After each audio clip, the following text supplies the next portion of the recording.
Podcast Flokéo, le podcast de la start-up engagée.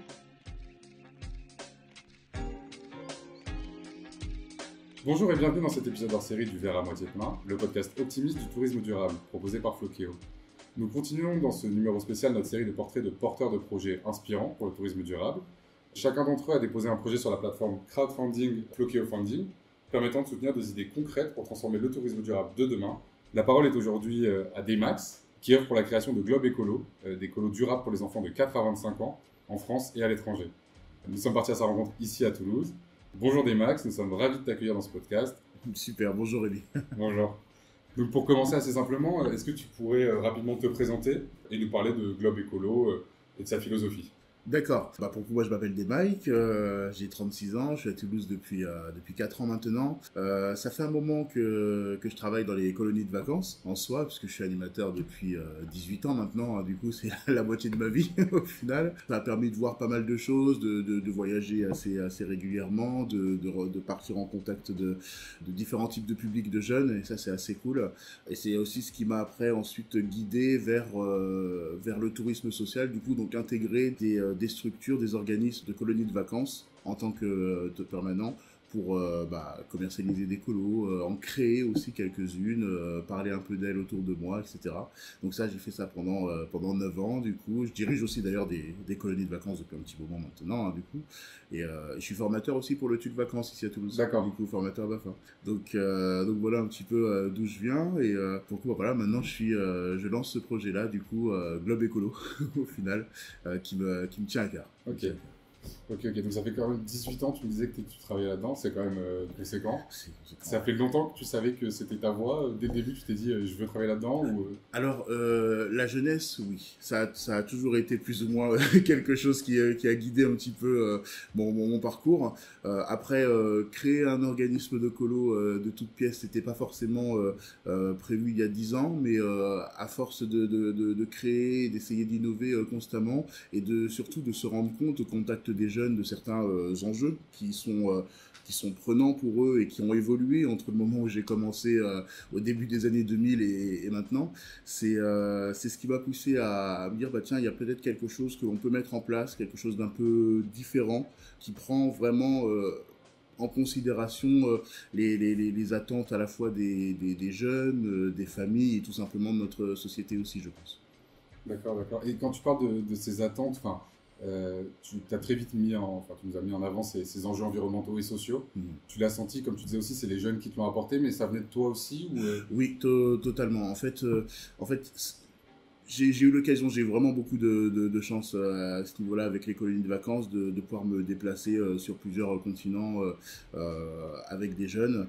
On voit pas mal de choses, on rencontre pas mal de personnes. Après, la crise qu'on vient de traverser a eu un impact sur nous tous, de toute façon. Mais on l'a vu qu'elle a eu sur l'environnement. Je sais pas si vous vous rappelez, mais ces images de canards qui se baladent dans la ville, des dauphins à Venise, avec les hashtags la nature reprend ses droits, tout ça, c'était assez intéressant à voir, et ça a permis aux gens, je pense, de prendre conscience de l'impact de l'individu sur le collectif et sur son environnement. Et c'est à ce moment-là où il y a quelque chose qui a commencé à tourner un petit peu chez moi, en me disant, il y a peut-être quelque chose à faire, peut-être mettre plus en avant ces enjeux-là auprès des jeunes. Ok, donc si je comprends bien, il y a cette attirance pour le tourisme social et environnemental qu'on va mettre ensemble, et cette approche pour les jeunes. Oui. Tu considères que c'est une période importante pour ces jeunes, dans le sens où ils doivent apprendre à cet âge-là parce que c'est fondateur pour leur vie future ? On sait que l'environnement est un enjeu majeur, et de savoir qu'on peut compter sur la génération future pour apprendre les bons gestes, peut-être pour conscientiser plus rapidement. Du coup, ces choses que nous, on a mis un peu plus de temps à assimiler, c'est peut-être une bonne chose en fait. Et donc, dès le plus jeune âge, leur donner des orientations sur ce qu'ils pourraient faire, du coup les aider, les sensibiliser tout simplement à cela. Je pense que c'est un enjeu qui peut être pas mal, et les organismes de colo sont assez sensibles à ce type de choses-là, mais je pense qu'on peut aller plus loin du coup, et c'est vraiment le but à ce niveau-là de Globe Écolo, c'est d'essayer d'aller plus loin dans cette démarche. Alors comme tu reviens sur Globe Écolo, c'est pratique, on va essayer de parler un peu plus de ton projet. Comment tu l'inscris concrètement dans cet tourisme plus responsable ? Alors moi, pour le coup, je l'inscris comme une nouvelle alternative, du coup, dans les colonies de vacances. Je pense on peut faire plus pour les jeunes en leur proposant des moments, des instants où ils sont vraiment impliqués ou contribuent davantage à ce qui se passe autour d'eux. Du coup, c'est vraiment le but de Globe Écolo, de créer des moments dans ce séjour où ils vont donner de leur temps. Ils vont s'éclater, ils vont s'amuser, ils vont passer du bon temps en vacances. Les colonies de vacances, c'est le but du coup.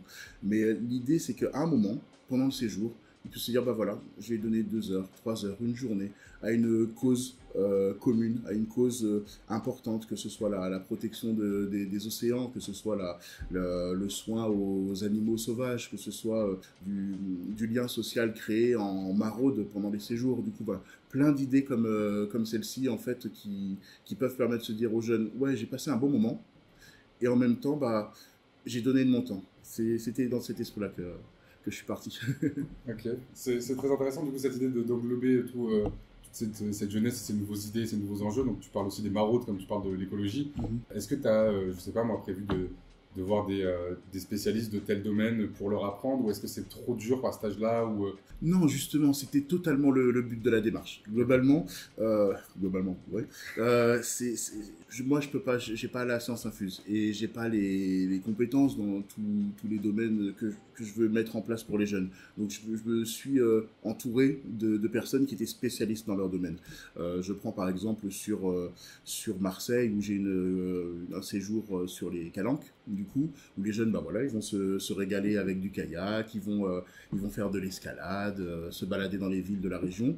Mais à côté de ça, je me suis associé à l'Atelier Bleu à Cassis, qui est un organisme en fait qui aide et qui sensibilise à la protection du monde marin, du coup, pour leur donner du temps avec les jeunes, pour leur expliquer un petit peu comment fonctionne l'environnement marin avec un éco-guide. J'ai l'intention, par exemple, pour les Marseillais qui vont nous écouter, d'aller jeter un coup d'œil au Présage, qui est le seul restaurant en France uniquement à l'énergie solaire, du coup, par exemple.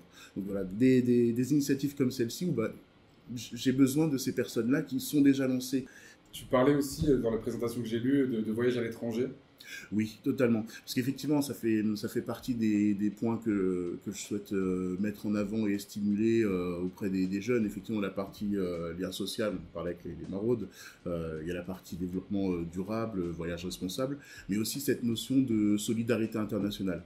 C'est quelque chose qui est important pour moi dans le sens où j'ai toujours pensé que si on veut éviter d'aller se castagner avec son voisin, il faut apprendre à le connaître. Du coup. Et si on connaît son voisin, on est moins enclin à aller lui chercher des problèmes.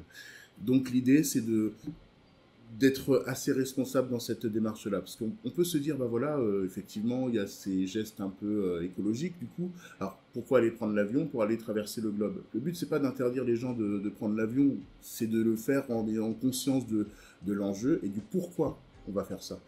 Dans les séjours que je vais mettre en place à l'étranger, les jeunes savent que à un moment sur place, pareil, ils vont contribuer, que ce soit au Cap-Vert avec le fait de peindre avec un artiste local une fresque murale dans un village où bah justement les façades sont un peu décrépies, que ce soit au Guatemala, où on va aller protéger l'éclosion des tortulutes, par exemple, ou alors on va aller aider des habitants dans les plantations de café, ou encore s'immerger complètement dans la tribu de Soutouil, à côté du lac Atitlan, pour comprendre leur culture pendant plusieurs nuits sur place. Et c'est ce type d'initiative, en fait, que je veux mettre en place avec les jeunes, pour qu'ils se disent, bah effectivement, pareil, je me suis amusé, mais à l'autre bout du monde, il y a quelqu'un qui vit pas la même vie que toi alors qu'il a le même âge que toi.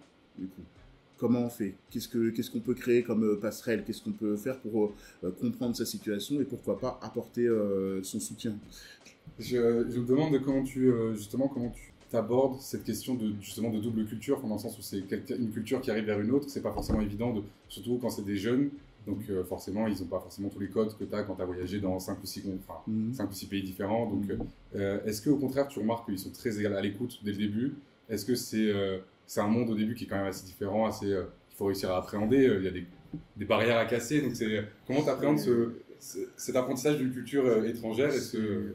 C'est vrai que c'est pas toujours évident et ça varie énormément d'un jeune à un autre. Je me suis souvent fait le constat qu'effectivement, il y a certains jeunes qui ont une appétence plus grande pour la rencontre avec les différentes populations. Certains le sont un peu moins, du coup, et ce qui est totalement légitime et normal aussi à cet âge-là. L'idée, c'est de mettre en place un petit peu en amont du séjour cette conscience du séjour et du contenu qu'il va y avoir.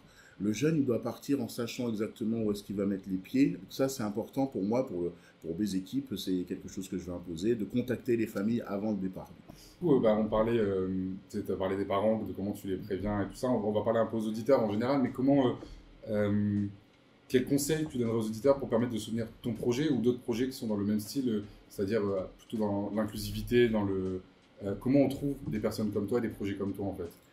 Alors, dans le milieu des colonies de vacances, il y a pas mal de structures, j'en connais quelques-unes qui sont sensibles à ce type de démarche-là, de toute façon. Après, effectivement, il faut être très attentif entre ceux qui sont plutôt sur une démarche de greenwashing, entre guillemets, et ceux qui mettent vraiment en place des actions concrètes pour les jeunes. Je vous invite à regarder, en fait, vraiment les contenus pédagogiques qui sont mis en place. C'est ça qui va faire la différence. Vous voyez, on va aller dans une réserve, vous prenez le temps de taper les informations sur Internet, quel type de réserve, qu'est-ce qui se passe sur place, comment s'organiser, etc. Les temps mis en place pour cela. Voilà, il faut être attentif à ce type de choses et regarder aussi la dimension globale de la structure. Là où, par exemple, Globe Écolo essaie d'être attentif, c'est à chaque étape et à chaque aspect de l'organisation de la structure, qu'est-ce que je peux faire de mieux? Est-ce que je peux diminuer ma consommation énergétique avec mon moteur de recherche, par exemple? Voilà, plein de réflexions que l'on peut avoir, et il ne faut pas hésiter à poser les questions pour en savoir plus. Pour vous faire une idée, une opinion. Vous ne pouvez pas savoir si vous basez uniquement sur ce qui est dit par l'organisme. N'hésitez pas à les solliciter. La plupart du temps, ils sont sur les réseaux sociaux, donc vous pouvez y aller. Ok. Et donc, pour soutenir ton projet, ça se passe sur crowdfunding Flokeo. C'est ça. Ça commence le 8 mars, il me semble. C'est ça. Le 8 mars. Début mars, certainement la première quinzaine de mars. Il y a pas mal de choses à faire. Il y a pas mal de projets qui sont en cours. Le fait de pouvoir soutenir Globe Écolo, ça va me permettre, moi, d'apporter mon soutien sur une des assos locales, notamment sur Marseille. Ça permet de dédommager certains bénévoles aussi, notamment je pense à The Sea Cleaners sur un séjour que je suis en train de créer sur Toulouse pour 2023. Du coup, c'est plutôt une belle initiative. Ça permet aussi d'apporter une belle enveloppe aussi à certaines communautés. Je pense notamment à Mutsutuil, dont je parlais tout à l'heure au Guatemala, du coup, qui nous accueille gracieusement. Et c'est vrai que si on peut les aider à ce niveau-là sur des séjours, c'est plutôt top. Mais aussi, tout simplement, acheter du matériel responsable pour les équipes d'animation. Voilà, une vraie réflexion à ce niveau-là. Voilà, plein de petites choses, des aspects en fait qui me poussent là maintenant à demander le soutien des gens à ce niveau-là. Ok.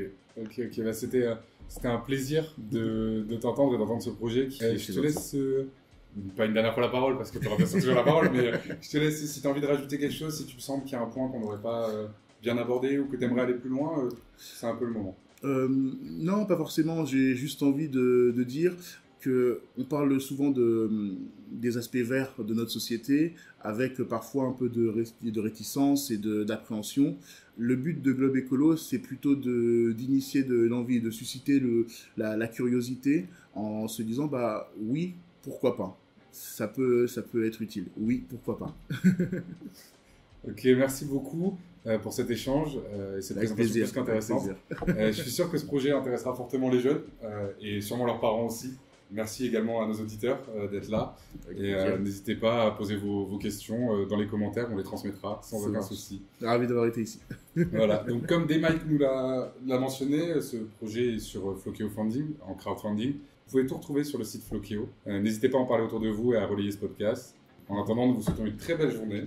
Nous vous retrouvons ce dimanche pour un nouveau podcast Aventure Inédite. D'ici là, N'oubliez pas de voir le verre à moitié plein.